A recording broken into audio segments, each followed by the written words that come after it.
तो ये ज्ञान गंगा पढ़ने से आपको वेद, गीता, कुरान, बाइबिल, गुरु ग्रंथ में असली जो परमात्मा है उनके बारे में पता लग जाएगा, है ना। ये बात है और ये बहुत ज़रूरी है पढ़ना। तो अगली बार जाके आप दीक्षा ले लेंगे, राइट। आपका नाम क्या हुआ? नंद किशोर मेहता जी, नंद किशोर मेहता। नंद किशोर मेहता। तब ये मुझे बताइए कि अगर आप परमात्मा के बारे में अगर आपको कुछ पूछना है, जैसे क्लियर हो गया कि गुरु कौन है, तो गुरु संत रामपाल जी महाराज जी हैं। जगत गुरु किसे बोलते हैं? जगत गुरु उनको बोलते हैं जिनका ज्ञान वेद से हो, गीता से हो, कुरान से हो, बाइबल से हो, गुरु ग्रंथ से हो, यानी सदग्रंथ से हो। गीता जी ये आपको 16वां अध्याय और 24वां श्लोक में अर्जुन को कहते हैं कृष्ण कि हे अर्जुन, सदग्रंथ ही आगे आने पे प्रमाणित हो करेगा कि कौन सा कर्म कर्तव्य करना है, कौन सा कर्तव्य नहीं करना।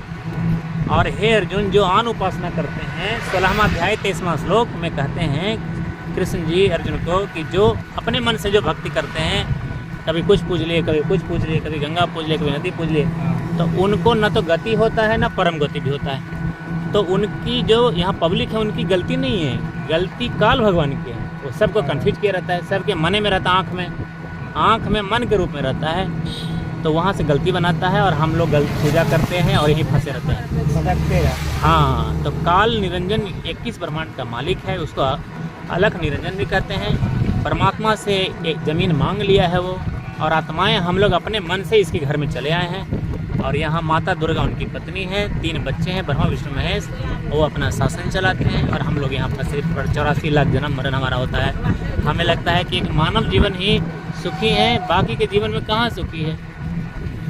मानव जीवन में कितने दुख है, किसी को कैंसर है, किसी को बीमारी है, किसी की पत्नी चली गई, किसी के पति चले गए, किसी के बेटा मर गया, किसी के बेटा बोलता नहीं है, किसी का गूंगा है बेटा, किसी का बेटी गूंगी है, किसी का दामाद मर गया, किसी का पिता मर गया।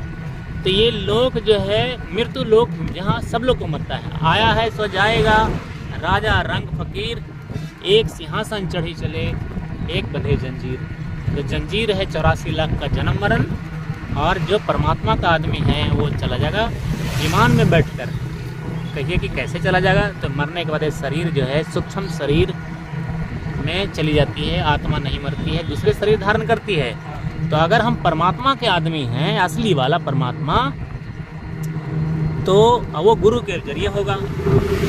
गुरु सच्चा न मिलेगा तो बात नहीं बनेगी, क्योंकि उनके पास सतनाम नहीं होगा, सारनाम नहीं होगा। अब परमात्मा के गांव जाने के लिए सतनाम होना जरूरी है। सतनाम कौन सा? जो नानक जी बोलते थे वाहेगुरु सतनाम, वो वाला क्या? वो नहीं, सतनाम के अंदर दूसरा मंत्र होता है, वो काल ब्रह्म,